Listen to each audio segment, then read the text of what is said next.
Hello guys, आज इस video में हम बात करने वाले हैं कैश डिपॉजिट और कैश विड्रॉल की लिमिट के बारे में। क्या इनकम टैक्स डिपार्टमेंट ने कोई लिमिट स्पेसिफाई की है कि किसी पर्सन के अकाउंट में, सेविंग अकाउंट या करंट अकाउंट में, इससे ज़्यादा अमाउंट डिपॉजिट नहीं करना चाहिए। कैश डिपॉजिट की बात हो रही है और कैश विड्रॉल की बात हो रही है। तो चलिए वीडियो शुरू करते हैं।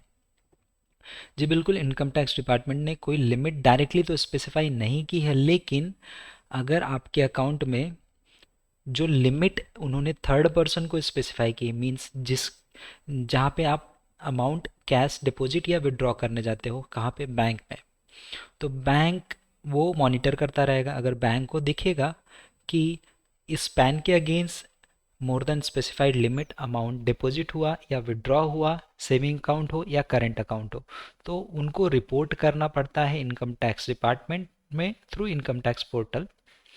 तो उनको फाइल करना होता है बैंक को statement of financial transaction.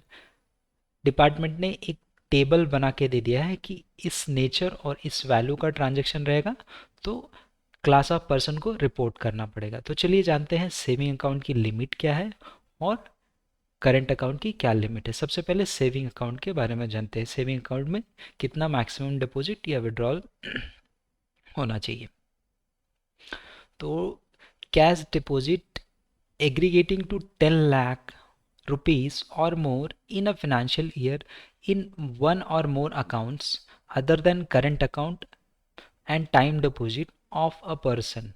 Cash deposit aggregating mean सब मिला के जितना भी आपका अकाउंट हो, आपके पास अगर 3-4 अकाउंट है, सपोज बैंक ऑफ बड़ौदा में है, बैंक ऑफ इंडिया में, आईसीआईसी में है, या बीओ या कोई अदर बैंक में है, तो सब मिला के आपका 10 लाख से ऊपर जा रहा है कैश डिपॉजिट, तो बैंक क्या करेगी, बैंक रिपोर्ट कर देगी इनकम टैक्स डिपार्टमेंट को कि इस पर्सन के अकाउंट में किसका रेफरेंस देगी, पैन का रेफरेंस देगी।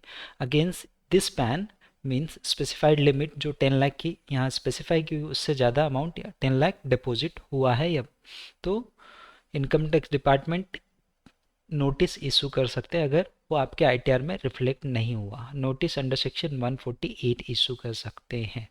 तो सेविंग डिपॉजिट की क्या लिमिट है, 10 लाख रुपीज़। अब बात करते हैं करंट अकाउंट डिपॉजिट की। करंट अकाउंट में क्या लिमिट है, कैश डिपॉजिट और cash withdrawal including rough bearers cheque aggregating to 50 lakh rupees. कितना, 50 लाख रुपीज़ की बात हो रही है।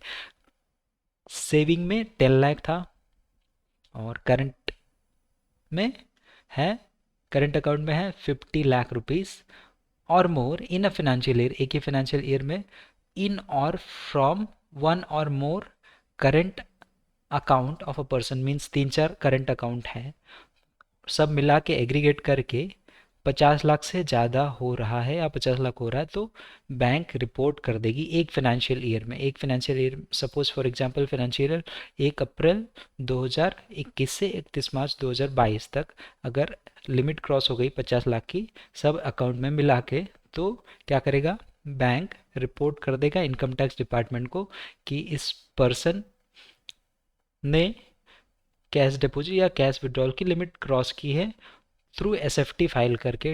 इससे चांसेस है कि डिपार्टमेंट आपको नोटिस इशू कर सके। लेकिन अगर आपने आईटीआर में करेक्टली रिफ्लेक्ट किया हो या कुछ रीजन की वजह से नहीं रिफ्लेक्ट कर पाए,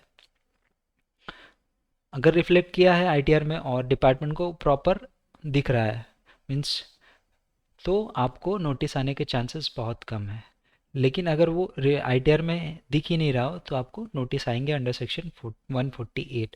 सो लिमिट एक बार वापस देख लेते हैं। कैश सेविंग के लिए 10 लाख रुपीज़ है और करंट अकाउंट के लिए है 50 लाख रुपीज़, एक फाइनेंशियल ईयर में सब अकाउंट को एग्रीगेट करके। So thank you guys for watching this video. अगर आपको वीडियो अच्छा लगा हो तो वीडियो को लाइक कीजिए, शेयर कीजिए और चैनल को सब्सक्राइब करना ना भूलिएगा। So thank you guys.